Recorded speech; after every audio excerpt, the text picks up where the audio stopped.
Before I started VaynerMedia, I had crazy money from billionaires and family offices thinking that I had the golden touch and had an opportunity to make millions of dollars a year just taking meetings and getting 20% of the upside. Wow. And chose to start an agency because I realized I would be more happy being an operator than an investor. You know, I really think that we need to work on redefining what it means to be an entrepreneur, actually taking it back to what it actually really means, because my grandfather was an entrepreneur. He was a plumber.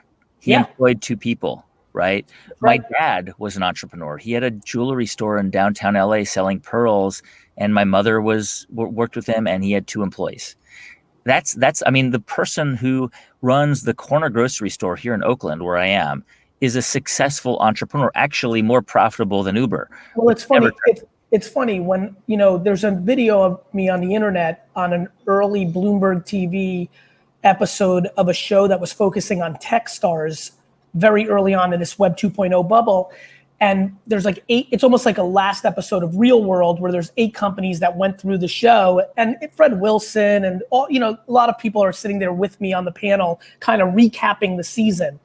And every company gets up and they kind of talk about what's happened since the show. And 8 of the 9 companies end with, and we've raised $3 million, you know, and the crowd goes crazy. And then finally, one company goes up and says, well, we haven't raised any money. We've actually been able to get clients. And guy, I'm not kidding, dead silence. I grab the mic and I go, this is what's wrong. Yeah. I'm like, we're cheering, giving up a piece of your business and losing money. And we're staying silent for people that have actually executed entrepreneurship. 1,000%. And I talk about this in my book. I mean, I am a huge believer in bootstrapping, and I'm a huge believer in trying to, if you are seeking out money, you know, trying to seek it out from individuals and institutional, family, you know, foundational investors, not venture capitalists or private equity, because I think you're exactly right. You know, we think that success is raising a lot of money. Now, look, raising a lot of money is really hard. It's hard to do. You've got to convince people that you've got a great product, and it's certainly. So, Guy, would you agree with me? And I'm sorry to cut you off. Would you agree with me that the thing we maybe didn't understand as well a half decade ago that's becoming more obvious is just how much money's in the system, how much money's actually being printed, where some of these money are coming from, whether it's Saudi or SoftBank or things that they like. There is a little bit more of an understanding that wait a minute. And then you also had the phenomenon of Instagram, Facebook, and others where you had your corner entrepreneur that was in her or his 50s, 60s, 70s getting excited about writing a $50,000 check into their son's best friend because they were looking for their lottery ticket as the brand of these startups happened. Yes? Yes. Mm-hmm. And you know, the reality is, as you point out, I mean, it's estimated there's more than $1 trillion of unspent cash sitting in investors' bank accounts in the United States alone, right? There is an insane amount of money out there. And what happens is when, you know, venture capital firms make a bet and make a lot of money, people sort of say, wow, look how brilliant they were, how much foresight they had. But the reality is that, you know, they're putting their chips on every single number on that roulette table, every single number. And getting paid to do it.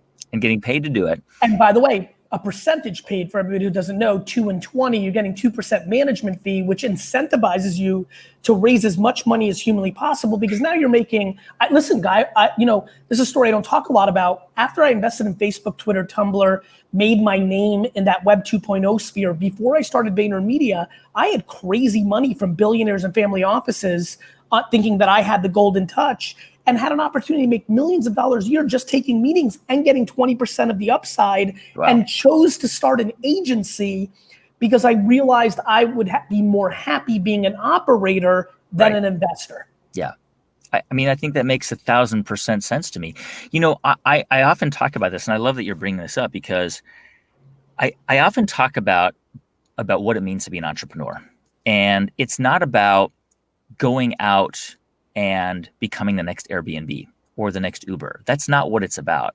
It's about building something that solves a problem that you have and other people have, and trying to make a contribution in some way to the world. It doesn't mean you're going to save the world. It doesn't mean that your product or brand is going to radically transform it, but if it improves something about it in some way, that is more meaningful than anything that almost anything I can think of, you know. And so being an entrepreneur, building something, creating a product or a service is not, it's not about scale. It's not about billions. It's about building something that and allows you to have a sustainable, good, interesting life.